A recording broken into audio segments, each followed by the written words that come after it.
Hi, this is Amanda. And this is Lindsay. We're True Creeps, where the stories are true and the creeps are real. We'll cover stories from grotesque gore to the possibly plausible paranormal, to horrifying history, to tense and terrible true crime, and everything else that goes bump in the night. We want you to join us while we creep. We cover mature topics. Listener discretion is advised.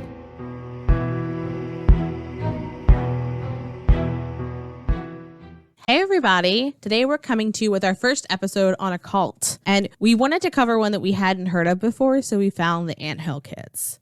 It's real rough. Oh, it's rough. This is our most gruesome episode so far. Yeah, absolutely. So if you're a little squeamish, this might not be the episode for you, but we will give a heads up before we get into the real gross, horrible things. Yeah. So the Anthill Kids are led by Roch Thériault. The name of the cult comes from the cult members' ant-like work ethic. I feel like normally the cult name comes very early on and isn't named after the members. It's person-based or ideology-based, not, hey, we work really hard to make baked goods. And when we talk about it being gruesome, it's mainly the methods of discipline from Roch himself, as well as what he forces his cult members to do. Yeah, absolutely. And yeah, that the work ethic, or, you know, the anthill part of it, they were worked to the bone.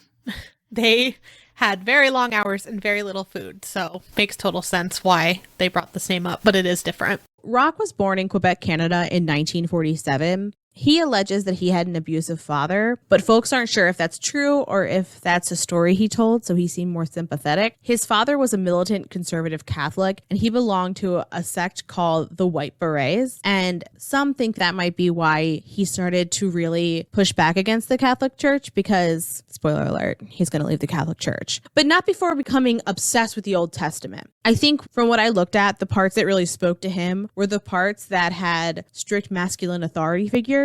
He dropped out of school when he was 13, and he eventually converted to a Seventh-day Adventist. And he was actually really active in his church community, and he organized seminars. He was known to be a really good salesman who could help get other people kind of into the religion. Stories of Roch describe him as being really charismatic and a, quote, born entertainer, even a prankster. Generally, folks thought that he was the type of person who only meant good and that he was good-natured. So what we're going to find out is going to feel not like that. And it's interesting to me that he had that persona, right? Where people were drawn to him. I mean, it makes sense. That's how he was able to get his followers, obviously. But it's interesting to me to see that a lot of people that become crazy cult leaders have the same personality. I watched a documentary on the whole group, and in the documentary, an investigative journalist named Ross Laver, who also worked on a book about it called Savage Messiah,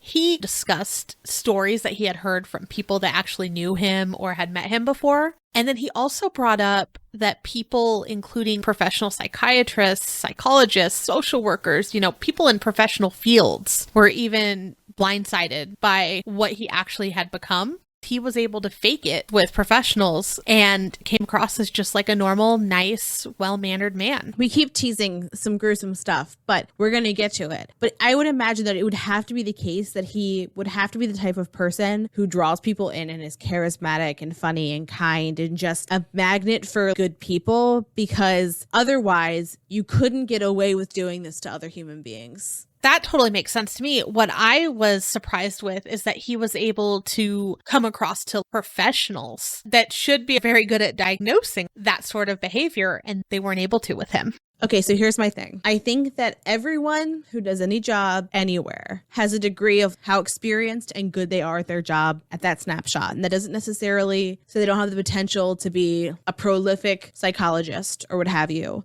But the type of manipulator that they were dealing with when they met Roch, they were not prepared.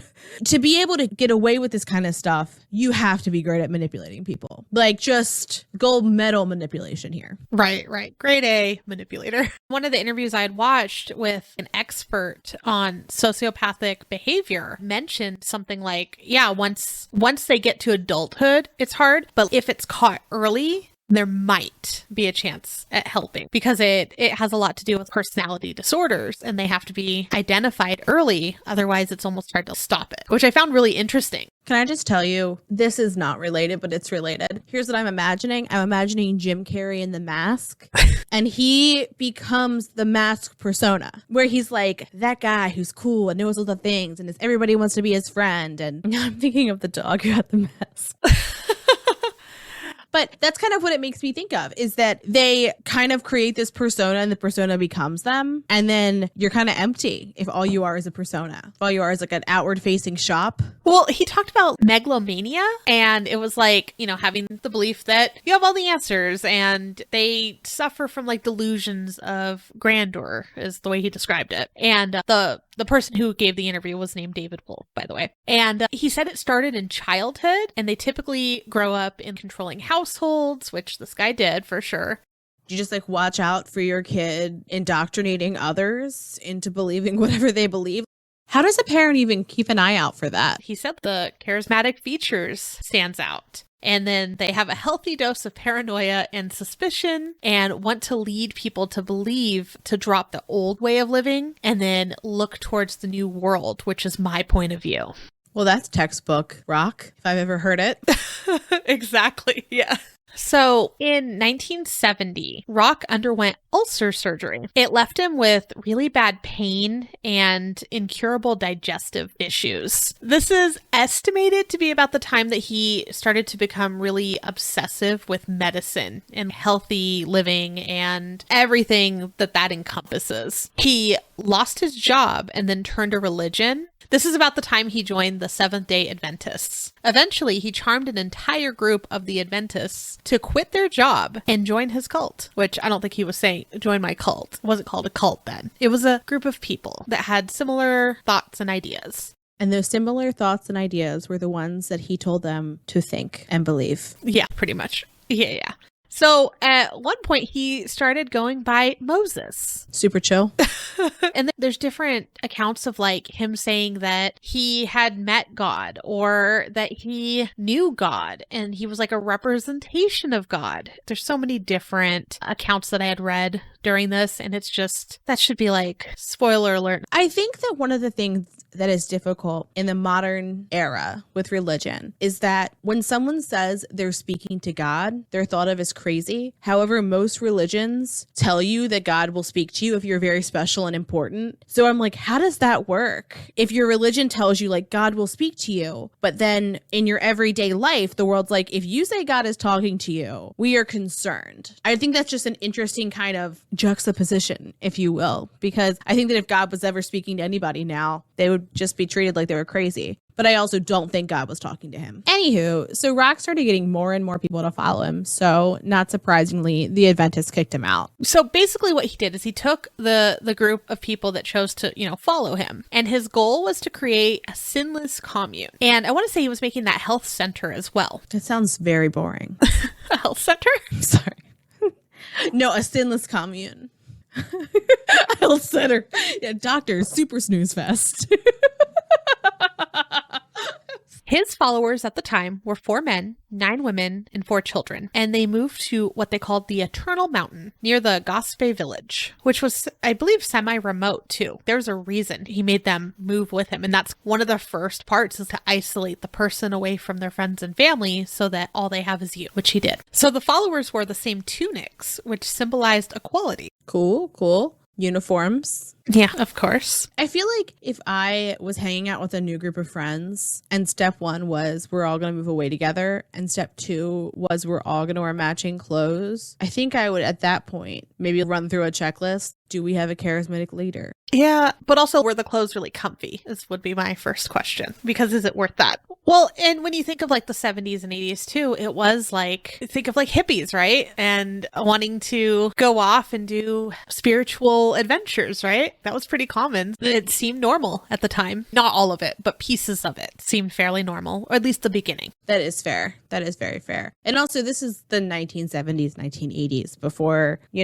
cults were chatted about all the time. And there's 1,000 podcasts dedicated to cults, and hindsight's 2020. Literally. So while there, members couldn't communicate with their families because they were thought to be corrupt. What does this remind you of, too? Red flag. One might say that they have dark energy. Yeah, maybe dark spirits. I don't know. So also they initially needed to build the commune, right? And they were so busy building that they didn't really have the opportunity to think about what they were doing. He kept them so absolutely busy that they were unable to really think about anything else. It was just, we have this job to do. We have to do it from morning to night. I would also imagine that if you were a part of building something and it was something that you believed in, you'd probably be excited to do that work. So I could see how you could completely kind of put blinders on and just focus on the task at hand and getting things done because you're working on building something with people who you care about. Also, from what I had heard, they were trying to stay ahead of winter. Oh, yeah. So they're like, we got to get on the get. So here's kind of the beginning portion of where some of the abuse started. His physical discipline of his cult members started with hitting them with belts. And rules continued to become more strict as time went on. So it started out kind of like a normal group, and then little by little it was like, you're not allowed to do that, you're not allowed to do this. I even read eating more food was a no-no. You weren't allowed to ask for more food or eat more food or you'd get in trouble. I would imagine if they had scarce resources, that would make sense. Also, in 2021, if someone non-consensually hits you with a belt, you're likely gonna just excuse yourself and be like, no, thank you. However, this was, again, 70s and 80s, when maybe that was something that happened when kids grew up. There was a time when teachers could hit you with rulers and stuff like that. So this doesn't seem that severe when you're putting it in that context. Yeah, but it continued to grow. So the abuse grew and it got more horrific as he went on. So eventually cult members weren't even allowed to talk to one another without permission. And he essentially married all of the women in the cult so that he could have children with them and increase the number of members in this group. One of the little tidbits that I thought was interesting was I assumed that because he had married all of them, that he wouldn't want them to be in other relationships. So I was a little bit surprised when I read that some of the cult members were couples in the group. So the women that were married to him. And so they would be in a couple, but they weren't married, but they would have sex, but they would have to get his permission to have sex. And so that's sex outside of marriage, which is considered a sin in his sinless community. It's a confusing logic to follow. I will say there was a reporter too that went to the commune and asked him about that because she was very curious. She was like, how is it having this many wives? How does that even happen? And he replied something like, he said the women love him and he loves them. Babies come and it's only natural. And it's not like a typical marriage. It's more of an agreement. Like, this is what we're going to do for each other. Very, very strange. Yeah. And I'll talk about her later, but her experience there was very strange when she went to visit them. So Thériault fathered 26 children with his cult members. That's too many children. That is a lot of children. Yeah. And his kids called him Pappy. Don't like it. And so we're going to start our more gruesome discussions of Thériault. And it's going to start with he was physically and sexually abusing his children. And the children were all weirdly well behaved because they were so afraid of the abuse. From what I also saw, Ross Liver, the one that wrote the book, he got this information from someone who was there. So what he would do is he'd take the child, he'd hold them up to a tree trunk, and then he'd drive knives into their clothes to essentially pin the child against the tree. Then from there, he would get their mother to come, and he would instruct her to throw rocks at the kid. And if she, refused or was like, no, I can't do that, which is normal behavior. No, I'm not going to throw rocks at my kid. Then he would threaten to hurt the child even worse if they wouldn't do it. Appalling. One of the themes that we're going to see a lot is him testing people's loyalty out of a very deep paranoia. And this is, I think, a fantastic example of that, of how he would test people's loyalty and there was no reprieve either way. So even if they were trustful, they were still getting punished. Absolutely. Roch believed that there was an apocalypse coming that would be triggered when there was a battle between good and evil. And who does this sound like to you? The Daybells. Absolutely. So the entire time I'm reading this and like how he got started and like the religion and then saying that, he knows when the end of times is coming. I'm just like, oh my gosh, this sounds just like Chad Daybell. And Chad Daybell wrote books about it and all kinds of crazy things. And then I wonder if Chad Daybell and Lori Vallow were able to continue going. Would they have, if they would have like gotten all the people together in Idaho like they wanted, what would have happened next? Yeah, that's scary. Well, also, he already had a following too. Like, he'd written lots of books. And so if you don't know who Lori Vallow and Chad Daybell are, we're going to have an episode coming out on them for Valentine's Day. We wanted to do kind of like couples who commit crime. And I can think of no more interesting couple right now than the Daybells. Absolutely. Yeah. And just they were literally in the news earlier today. So they are all over the place. And just his level of,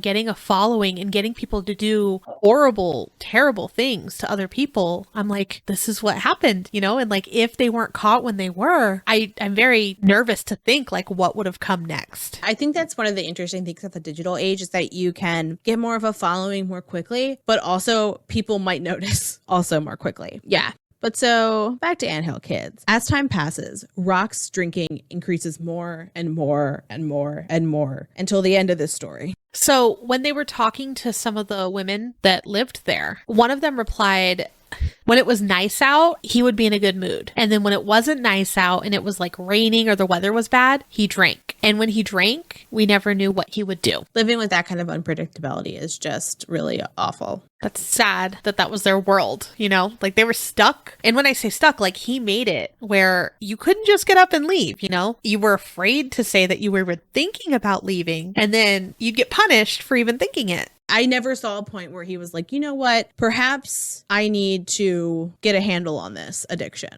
It seems like he just let himself become his worst version of himself, which is saying something for a person who nailed kids to trees. But so, as we mentioned, they worked very hard and they supported themselves by making preserves, baked goods, maple syrup, and smoking fish, and then they would sell it. There were 2 tiers almost of people in his group. He had a favorite group and a less favorite group. As far as like the wives, in a sense, he had like favorite wives and he'd treat some better here and there in front of the other ones. And then the other ones would like starve for that attention. And then they'd compete for his attention or his his kindness. Yeah. Well, if you know that you could be treated better, wouldn't you want to be? Right. But I think it was part of that psychological game he was playing with them. He'd be like, this one's my favorite today. And he'd like be a little bit sweeter to her. And then the other would notice and be like, what the hell? Like they would be like, and this is just my speculation, but I feel like they would turn on each other almost in a sense. Like when we get to some of the gruesome stuff, they sat back and let it happen. And I'm not saying it's their fault. It's because they were conditioned to think that way. But it would almost turn into this big weird competition between the people there. And he'd probably just sit there and watch it unfold,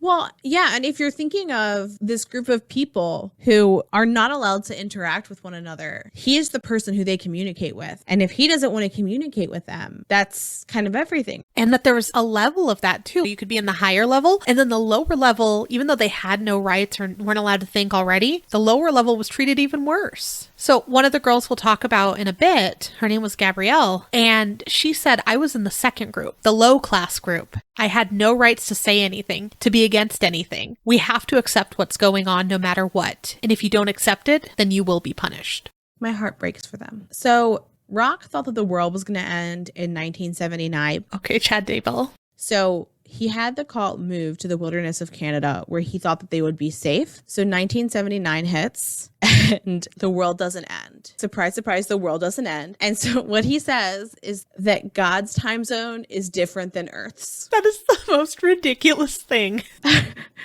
I don't know if you've seen the movie The Greasy Strangler. I've only ever gotten 11 minutes in because I can't. But they call people bullshit artists in the movie. And he is most certainly a bullshit artist. God's in a different time. Absolutely.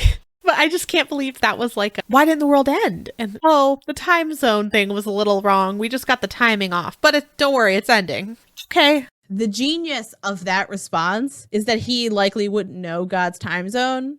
So whenever. But he talks all the time, right? Why didn't they?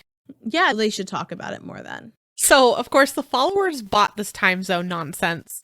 So one of the big reasons that some of the parents were starting to worry is because they were seeing the coverage of the 1978 Jonestown mass suicide. And they were starting to kind of sense some of those similarities and go, wait a minute. They're in this weird commune, you know, I can't talk to them. I can't get a hold of them. Makes sense. And I'm glad that they watched that unfold and they're like, huh, this seems weird. But one of the parents, and they were the parents of Chantal Labrie, got a court order for a psychiatric exam of her. They raided the commune and Roch was arrested for obstruction of justice. And what they did is they held him for a psychiatric evaluation as well. And here's what got to me. So I've only seen this in one place, and it was that documentary. And of course, all of our sources will be on our website. But from what the documentary said, they said when the exam was over, the head of psychiatry at the hospital that he, had his evaluation at called a news conference at the hospital and told the media that he was an example of like back to the land type person. He was a wonderful man. He was a man of God, just had all of these praises. And that it was just terrible that the police were subjecting him to this. I hope that he really sat with his guilt later, because being like, oh, he was such a wonderful man, what a victim. I don't know why he has an accent, but whatever.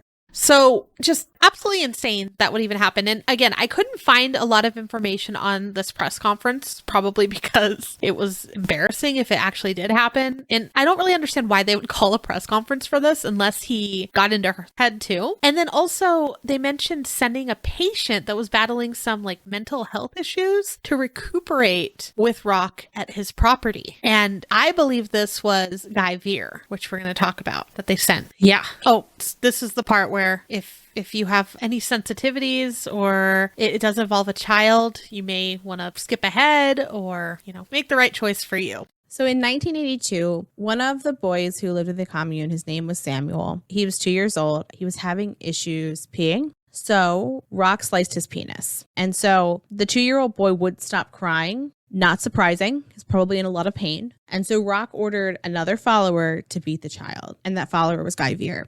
So there's differing accounts on this, which I found really strange because there's different stories that came of this. Some say that Guy had beat the child, and then when he was either very hurt or in some cases I saw he was in a coma, that's when he decided to circumcise him, and that'll fix it. And then there's accounts on that said that he willingly did it because Roch told him it was going to cure his headaches. I don't know. I don't know which one's right, but either way, it's terrible abuse of a child. Appalling. Just monstrous. Ultimately, the child died from these injuries, and there's a number of things that happened to him. I do believe he was beat. I do understand that Roch tried some crazy weird surgery for no reason at all. But from what I saw, the ultimate reason for his death was that he died from alcohol poisoning because they poured it down his throat as an anesthetic to a 2-year-old. We're going to continue to talk about times when people didn't stand up for their fellow cult members. And this is the atmosphere and the environment that Roch created.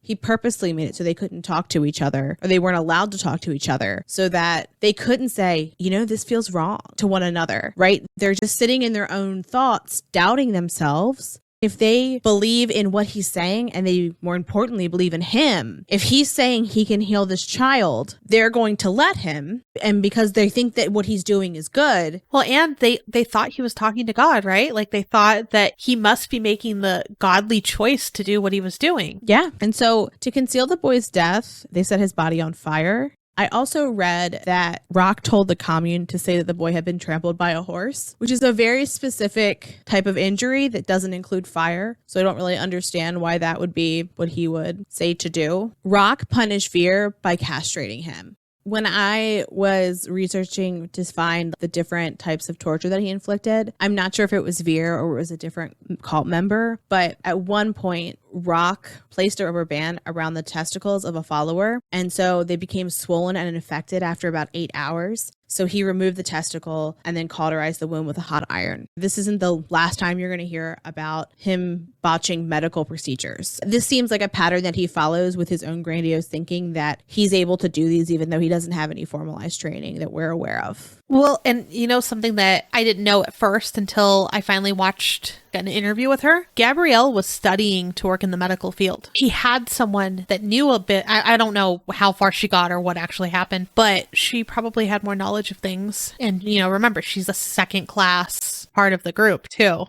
But it's just, yeah, the abuse and the torture is astonishing. If you've gone to a doctor, you have more knowledge than what he's doing to people. You know what I mean? I want to say that Veer ended up escaping at some point, like shortly after he was castrated, and then he notified authorities, but didn't tell the whole truth. And I read too, that was one of Veer's accounts, that ultimately he still couldn't like throw Roch under the bus. He made up another wild story of what happened to the kid. So I don't know. There's so many stories around this one situation. It's hard to decipher. Roch and 8 of his followers were arrested and charged with criminal negligence and for causing bodily harm. They were subsequently released, I think about after 14 months, but it looks like some of the commune members had left, but obviously some of them stayed. He would communicate with them from behind bars. Yeah. Well, it's that same thing. Like, no, I've changed. This helped me see things differently. You know, it's going to be great. He would also say how much he loved them. And he would say that when he got out, it was going to be different than before and that they were going to live in peace, which breaks my heart that they believed him, you know? Right. And 14 months is a decent amount of time that they just waited around too. Some of them left, but yeah, the ones that stayed. If you've ever experienced abuse in your life, one of the things that's really easy to do the further you get out is to minimize it in your own head. And if you keep that abuser in your life, it's happening in your own head and it's likely happening from that abuser as well. So they're like, no, it wasn't that bad. It wasn't that bad, but it's going to be better at the same time. It seems like both couldn't be possible, but I could very much see how when he spent that 14 months in prison, they were like, you know what? Like, it wasn't that bad. Most of us were fine. It was only a few things. Yeah. And I think that they, at that point, were probably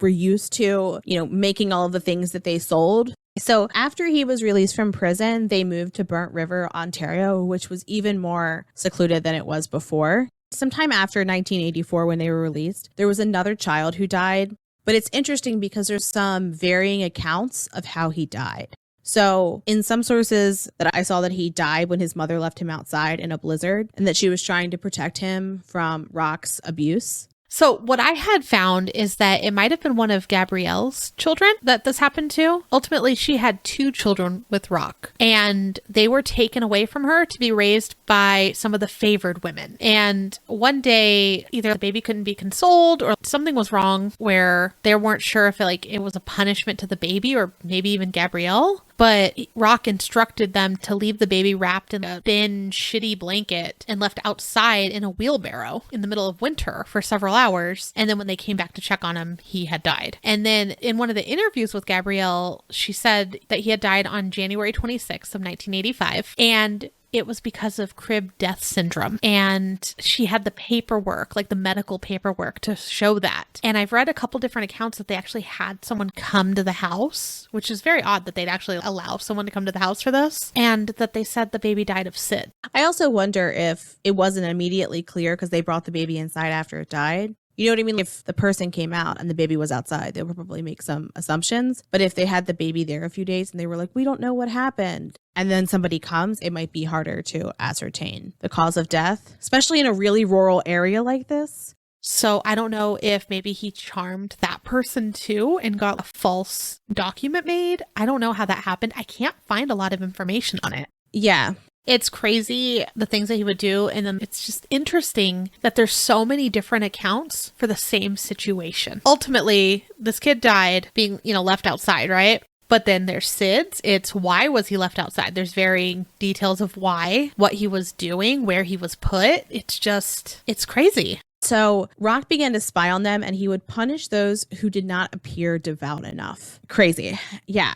And so if someone tried to leave or he suspected that they were trying to leave, he would hit them with hammers or bells, suspend them from the ceiling, pluck each and every hair from their bodies individually, and defecate on them. So outside of being punished, if you even had the idea or looked like you had the idea to leave, it was difficult to leave either way based on the location of the property. It was very isolated. It was in a dense forest. And also, especially in the winter, if they escaped, where were they going to go? How were they going to survive through this wilderness? Yeah. So I brought up a journalist earlier, and her name is Debbie Velasca. She was sent by her publisher to cover the story because I guess it was like the talk of the town. People wanted to know, who are these people that are living in the middle of nowhere? What are they doing? Why are they here? And some people had gotten interviews, I guess. And for every interview that they had done, they were always looked at positively. because they would put on this fancy show. They would be a loving, caring, nice group. Roch would be on good behavior. They'd make like a feast with a bunch of different foods, so it looked like everyone was well fed, well mannered. And then, you know, as soon as the reporter would leave, it would go back to hell. But anyways, so Debbie was tasked with finding the place and getting information. And the first time she tried, she came on foot. And I'm guessing it wasn't winter at the time. And she went through like the dense woods. She recalled walking for a very long time and like following various logging roads. And then she's not sure, she doesn't actually mention if she was close to them or if she got close to the compound, but someone started shooting and the bullets were hitting the trees around her. She remembers crouching and like screaming, like, someone's here, stop shooting, thinking hopefully maybe it was like someone hunting. I don't know. But then she was like, I just need to get out of there. Like she left, right? Then she decided to go back, but this time with another person, with another reporter, and they took a 4-wheeler. And they get there, and by the time they get there, it's dark. 2 of the women met them when they walked in. And again, no one knew where the entrance was. No one really knew anything about this. She recalls them being very agitated that she was there. And she was like, nope, I stood my ground. I'm like, I need to talk to Roch. The women were like, well, he's going to be upset. But they brought her in. When she walked in, she passed a table with 12 kids sitting silently. Just think about that. 12 children sitting silent. That's not a thing. Eerie.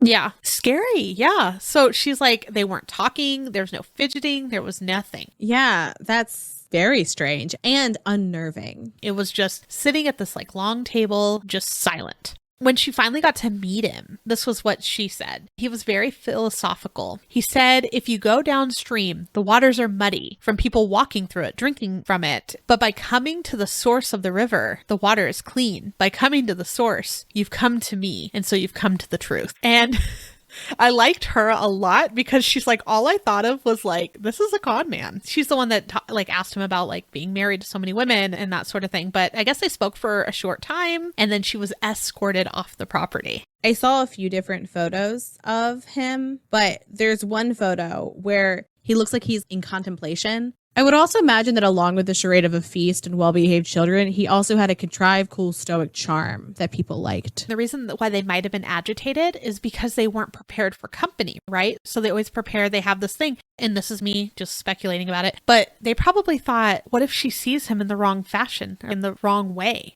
What if he doesn't look like he's the perfect person right now? We can't let that happen. Yeah. There was plenty of things she could have walked in on. Right? What if like she walked in when he was doing something terrible, one of his crazy surgeries, or having someone throw rocks at children? So we talked about what he did if he thought that you were going to leave. He also had ways of just general discipline if you misbehaved, and ways that he would have his followers prove their loyalty. So he would do things like perform surgery on his cult members while other cult members held them down. And he would use whatever kitchen utensils were available, plus pliers or a blowtorch during surgery.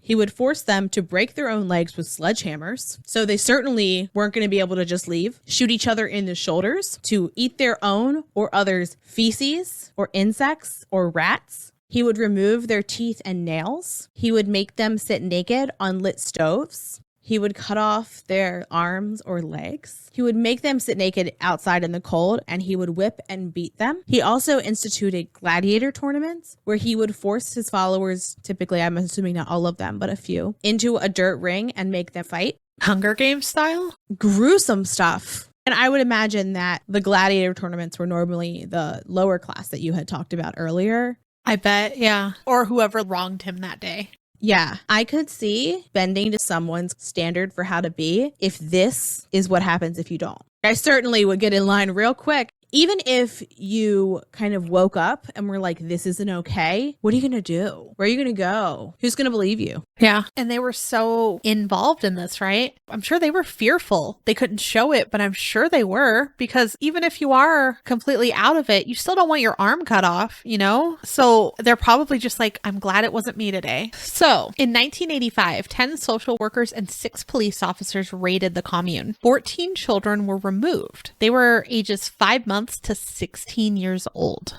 I think of the small kids being tortured. That breaks my heart. Also, think of the 16-year-olds. They are going to remember all of that. I understand the adults made that choice to go there. Not saying that they deserved anything. But yeah, the older children, that's outside of their control. I found it fascinating that he didn't seem to show a preference, to my knowledge, in his abuse between his biological children and those that weren't his biological children. He was an equal opportunity asshole. So the social workers went person to person and basically wanted to get the mothers to come with them. So what they said was like, if you want your child or some of them, multiple children, you just have to come with us. You have to leave Roch. You have to leave Moses, because some refer to him as Moses. And then you'll be able to, be safe with your children. But if you decide to stay, then we will have to put them up for adoption. Guess how many mothers left with him? None. Not one single mother chose to leave Roch to go with their children. Do you think that they were still worried that Roch would hurt them?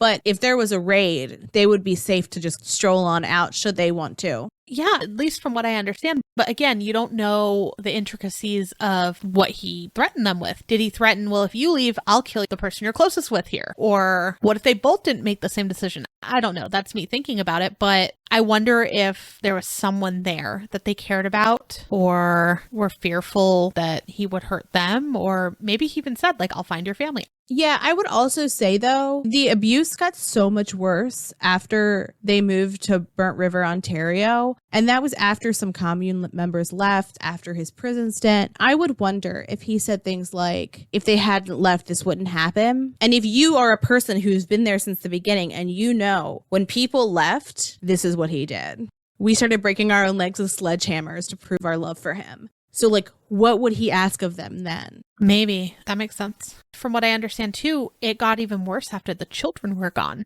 So between 1986 and 1987, they came back. 9 more children were born in the commune, and they were removed from the commune by authorities within days of their birth, which I'm so happy that those, little babies never had to endure anything like what the others did. I'm surprised they didn't hide them. I'm sure they tried. So after this, Roch starts seeing himself more and more godlike rather than just the recipient of God's word. One of the things he starts to do with more frequency is performing surgery. In 1998, Solange Bolliard complained to Roch that her stomach was bothering her. In the documentary that Amanda watched, Gabrielle mentioned that he had first taken her to the woods and he beat Solange. And that when she came back, she was, quote, covered in bruises and was in a pitiful state. And so Roch said that he had to get the devil out of her. And when the beating didn't work, he needed to perform surgery. So again, this is a very gruesome part. So if you're not great on hearing very gruesome details, you might want to skip ahead. So he makes Solange get naked and he lays her on the kitchen table. He then punched her in the stomach. He shoved a tube up her rectum and filled her as much as he could with a mixture of olive oil and molasses. I can't think of any good reason why that would do anything good. So he then proceeds to cut her abdomen open and he pulls out her intestines with his bare hands. In the interview with Gabrielle, she talks about Solange being calm and peaceful while this is all happening. I wonder if she disassociated. Do you know what I mean? Like, she was like, I'm not here. She also could have passed out. Like, I honestly think that she likely passed out from the original beating, or she maybe saw her sleeping and was like, if you can sleep through that, you must be at peace. It could be, yeah. And maybe just Gabrielle couldn't see that. When you're passed out sleeping, your eyes are not going to be like clenched shut in pain. So she probably did look peaceful compared to what I would imagine someone would be experiencing if someone was like performing surgery without an anesthetic. Oh, maybe. Okay, so he then makes other cult members remove her uterus. Then he stitches her back up. And before he stitches her back up, he kind of shoves everything back inside. Very medical. Then he takes a tube. I am not sure if it's the same tube or not, and has the women of the cult puff air into it. I wonder if it's kind of like a mock CPR, but that's not how that works. No. And so she dies the next day. Right. That was the one thing I was like, she didn't die on the table? Like, she made it, I want to say, like, to bed that night or something. Yeah. And then he was upset that she died. Was he upset? I mean, probably not. Because here's what happens. So Roch says he's a prophet, right? He's been telling people this over and over. He says he, as a prophet, has the power to resurrect her. I roll because what the fuck? What he says will resurrect her is they drill a hole into her skull, and then he has every male member of the cult ejaculate into the hole in her skull. He's then surprised when she doesn't come back to life. So what he does is he takes one of her ribs and then he puts it in a little leather case that he wore around his neck and then directs his followers to bury her in the commune. There's no reply to that. My face, I think, said it all, which no one else can see, but I don't know. I just don't know. There's no logic in it. There's no magical thinking that makes sense in it. I don't understand. Nor should you. I think that shows, if you don't understand any of this, that you're going to be okay. So we're going to talk about Gabrielle Lavalle. And I've referenced her a lot already, but the reason why I did is because she did an interview and she talked about some of her accounts while there. So I figured, something that comes directly from someone who was there is probably going to be accurate for the most part. Yeah, I think at the very least, it's an accurate portrayal of her perception, because anybody who went through this, one, my heart hurts for them. But two, I would imagine that your memory would do strange things. Not make it untrue. It doesn't make it untrue. I'm just saying it might distort certain things. Like when she was very adamant that her child died of SIDS, her brain could have been like, this is what we're going to hone in on. When I was watching her talk, my heart sunk and I'm like, this poor woman endured what? And we're going to talk about it. And then some of the things or the ways that she said things, I was like, I feel like she still is kind of in it in a sense. I understand it's not just going to go away. It's not going to go away. She found one of her kids dead and one of the other ones got taken away to be raised with the higher class. And then ultimately she got taken away again, her daughter, and then adopted out. So this woman went through that. And then on top of that, physical abuse. What kind of physical abuse? So here's what happened during her time with Roch. And it's hard for me to even say these because it's just so grotesque and horrible. She had 8 of her teeth removed with pliers with no numbing agent. She had a hypodermic needle broken off into her spine. He then chased her with a knife and cut a tendon off of her hand. He took a blowtorch to her genitals. He also amputated parts of her breast and smashed her head in with an axe. She escaped at one point and went back, which for some reason she didn't really talk about that part in the interviews, I noticed. The people that were in his cult were in the lowest point of their life, and they probably didn't have a place to go. And who else in the world is going to understand what you've been through better than the people who you were with? So maybe it's not him. Maybe it's that there's other people there who get her and get what she's been through. Whereas I would imagine when she got out, go back to life as normal. And she's trying to get a job and act like everything's fine when she has this incredible amount of trauma. Right. So at one point, and this is from the interview with her, Roch asks his concubines to write him letters. And these letters had to include praising him in some fashion. And she had mentioned she had a hard time with that. So he wanted to make an example out of her. And this is what she believes why he did this. He mentioned that if you're going to be stubborn like she is, then you're going to go through what she's going through now. She believes that she might have been getting on his nerves. And yeah, it was maybe because of the letters. But again, remember, she was in the second group of people too. So he just didn't like her as much as some of the others, I guess. And she needed to be taught a lesson. So he grabbed her hand. He forced it down on that big wooden kitchen table where he does all his psycho surgeries. And he took a knife and he stabbed through her hand. And they basically had mentioned they essentially crucified her hand to the table. So the knife went into the table. She couldn't move her hand, just unfortunately to give you a visual. She recalled thinking she was going to die that night. She was already suffering from a broken arm that had become infected. And then this happened. I didn't know that could get infected. Do you think it was a compound fracture where it was sticking out? Neither did I. I don't know. I had just read that something was already wrong with her arm, and there was a couple accounts that I saw, but then some places didn't even mention that she had a prior injury. But again, this laundry list of things that had happened to her, I wouldn't put it past Roch to do something to her arm as well. Yeah. Maybe she took a sledgehammer to it. We have no idea. So, and that would explain an infection too, because it would have been caused by the outside. So the weird thing is she remembers having no feeling of fear. And that was a what moment to me?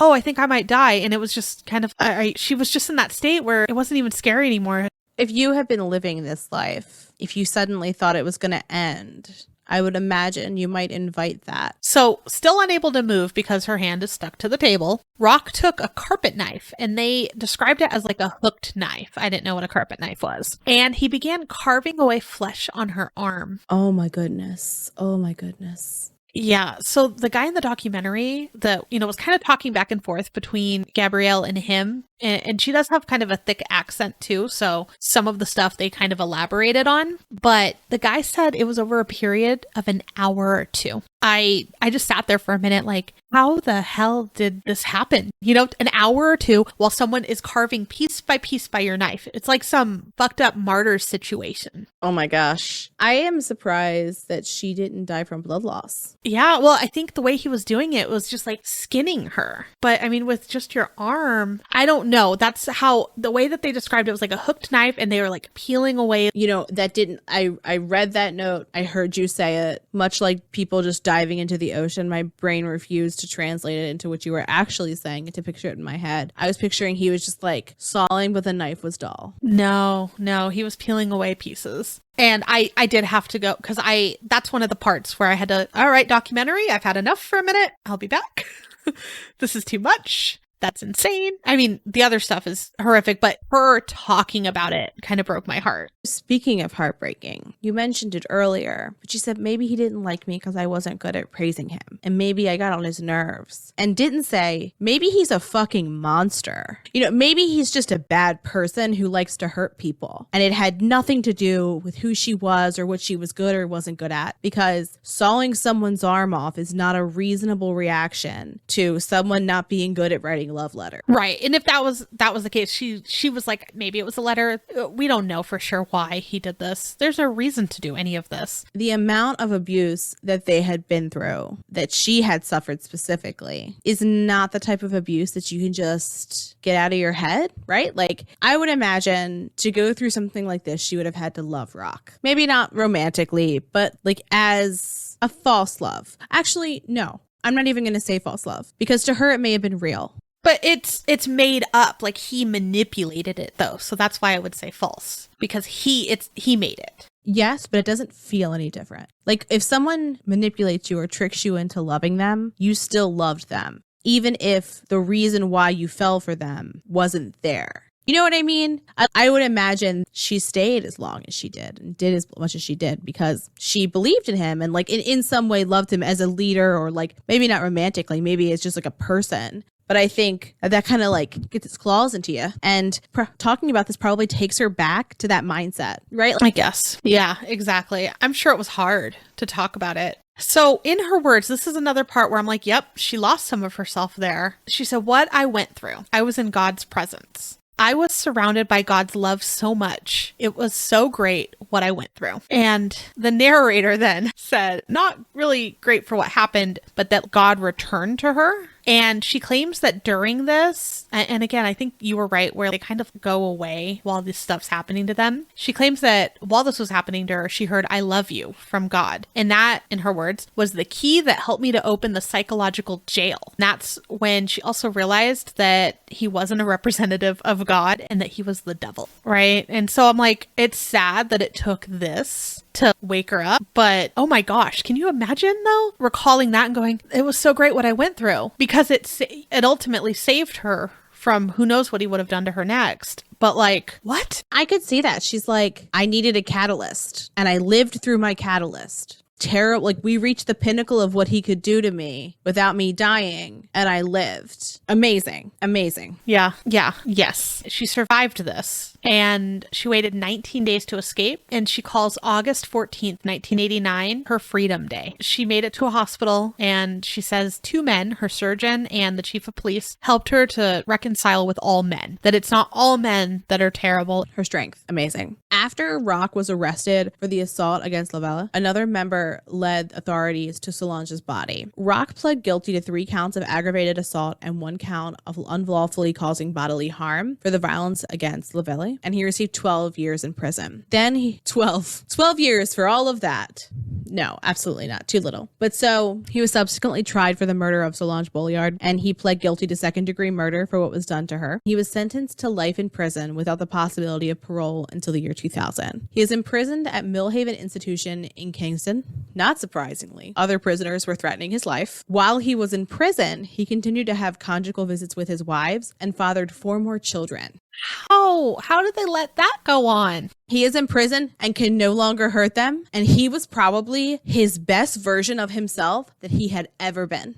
Right? Think about it. Like, he was probably charming and sweet, and you can only have one visitor at a time, so he's just giving them like lovely attention. So he's that sunny day Roch that they all wanted a piece of. He played the role again. In 1993, 3 of his former cult disciples lived within a couple miles of the prison. Together, they owned and operated a bakery together. The 3 cult members were Chantal Labrie, which Amanda had mentioned earlier, Nicole Rule, and Francine Laflamme. And so Francine specifically, she had conjugal visits every 6 weeks.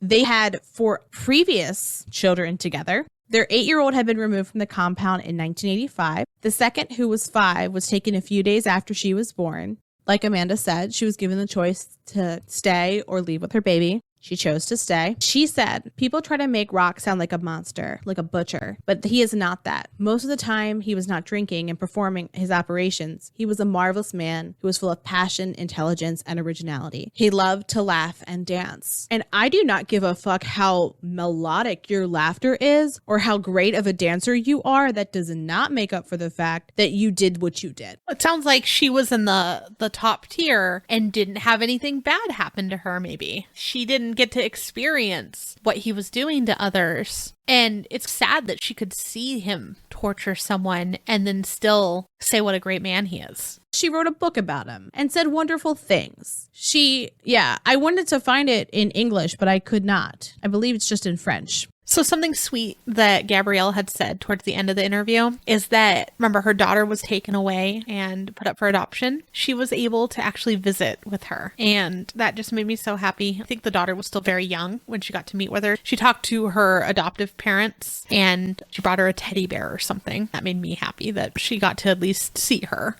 And then she also had written a book on her experience and got to do book tours. And she got to go to like schools and like women's groups and talk. So at least like for how much she went through, like she at least had kind of a happy ending. I think it's good that she shares her experience because there's a beginning step where she got on this path. And if she can help even one person not take that first step, I'm sure that would be good for her soul. Amanda, would you like to know something else sweet? Roch was murdered in prison in 2011. His cellmate sauntered up to the guard station, handed them a knife, and said, "That piece of shit is down on the range. Here's the knife. I've sliced him up." Thank goodness. There was an interview with his son, Francois, and he wasn't surprised at all that his father had been killed. And he said, quote, "I was so scared of him when I was small. He would say my name and I would tremble like a leaf," which just so heartbreaking. He also described his father as someone who was a shark who needed to see blood, which actually sounds very accurate. Children are innocent. They're not going to sugarcoat things. They're going to say what they saw. And I mean, some of it might be a little funky, but the way that they see things is just very clear. Yeah. So like when he's saying, as a kid, I was scared when he said my name and he was a shark that needed to see blood.